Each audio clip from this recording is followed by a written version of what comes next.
엔비디아 이야기에서도 마찬가지라고 생각드는데 지금 하는 이야기가 결국에는 빠질 때, 뭐 때문에 빠졌냐. 결국 뭐 다른 것보다는 소위 말해서 알고리즘 매매에 의해서 빠진 거죠. 그래서 이걸 이제 갑자기 연쇄작용에 의해서 빠지니까 이걸 플래시 크래시라는 용어를 많이 쓰죠. 그래서 이런 거래가 이제 체인 리액션, 그 연쇄작용에 매우 민감합니다.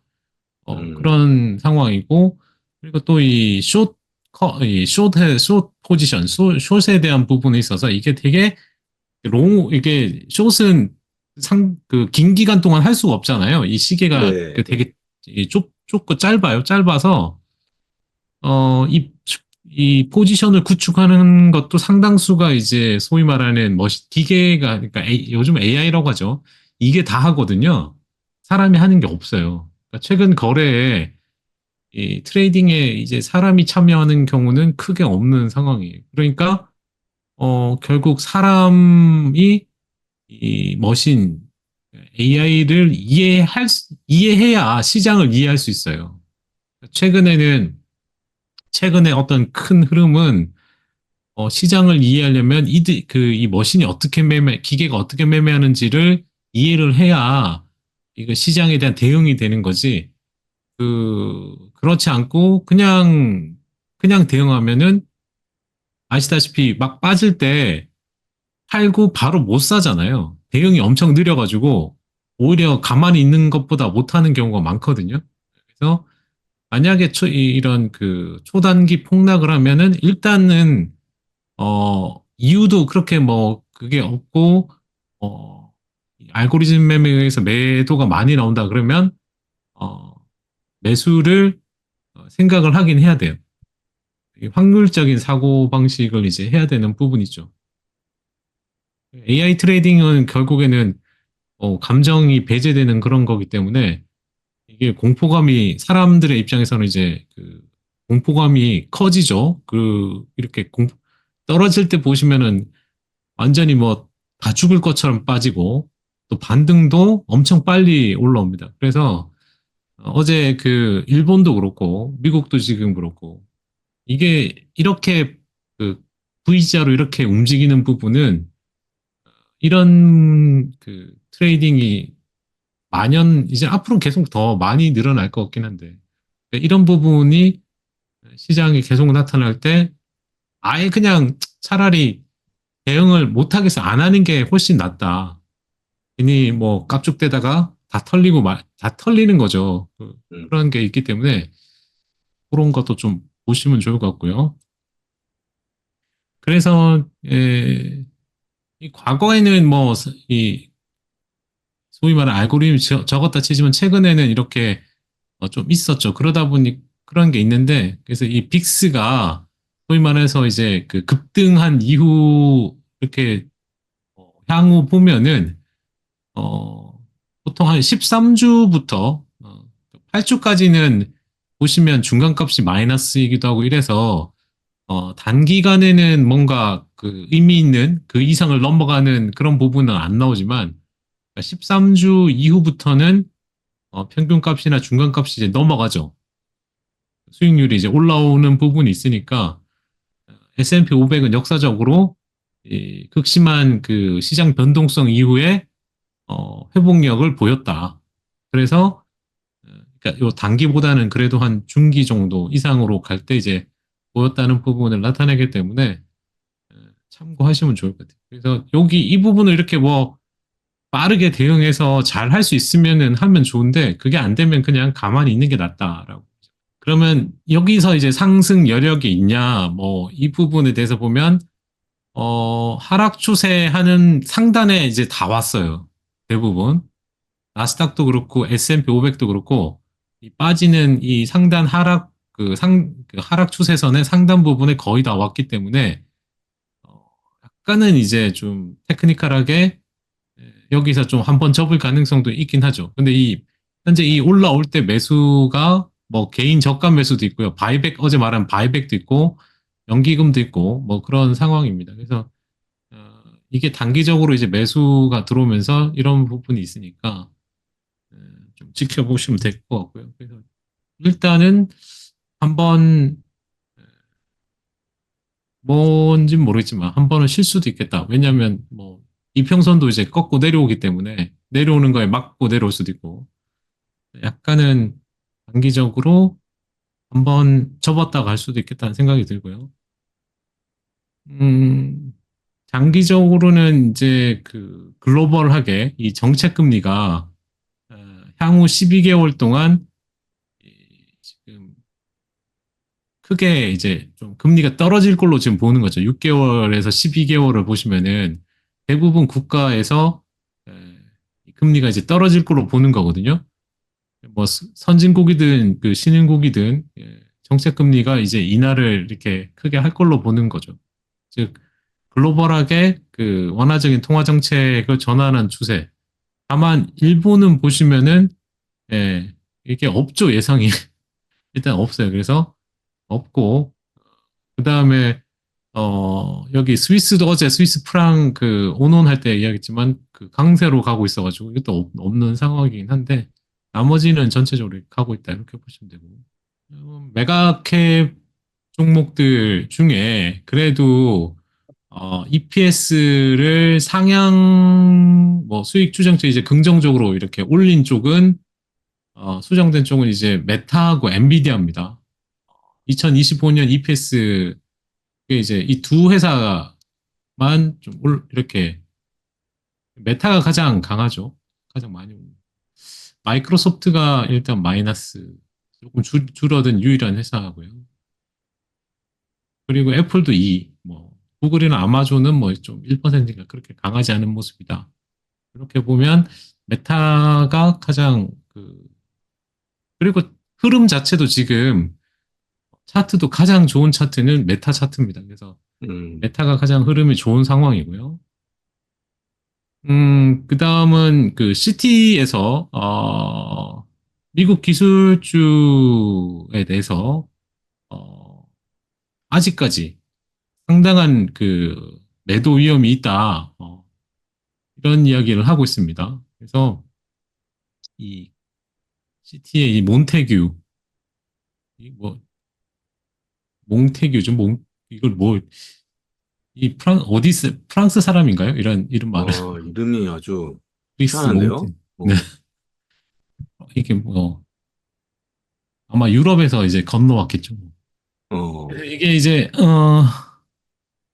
현재 이 지난 한 달간의 이제 그 하락세 이후에 이제 좀 올라오긴 했지만 여전히 포지션을 너무 이제 강세로 잡고 있다. 그래서 이 기술주에 대해서 좀 그 상당한 압박이 있지 않겠냐. 이렇게 좀 보는 것 같아요.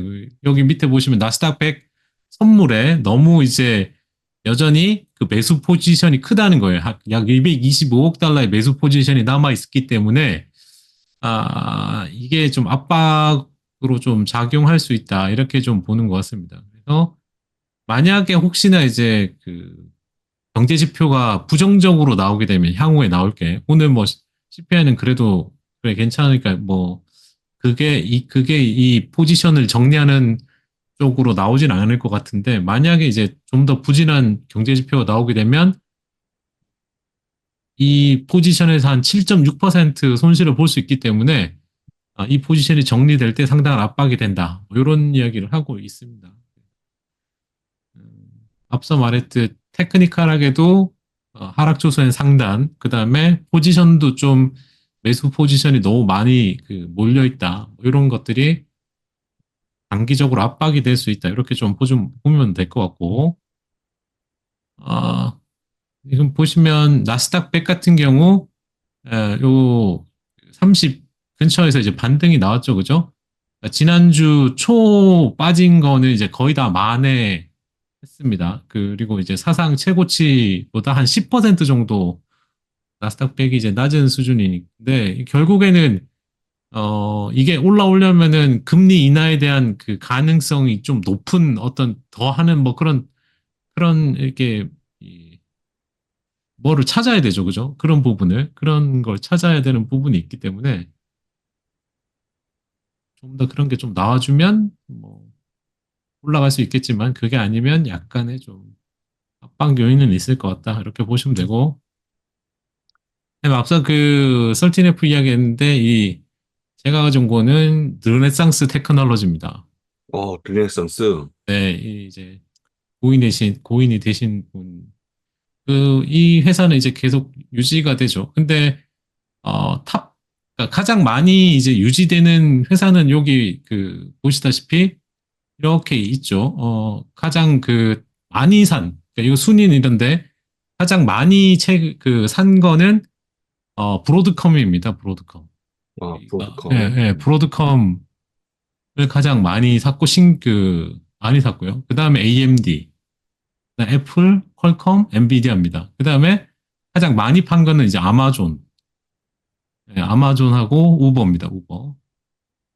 그렇게 팔았고, 신규 포지션이 예, 가장 큰 게 이제 아까 말했던 예, 브로드컴, AMD, 퀄컴. 이 세 개는 가장 많이 사면서도 신규로 산 게 이거고요.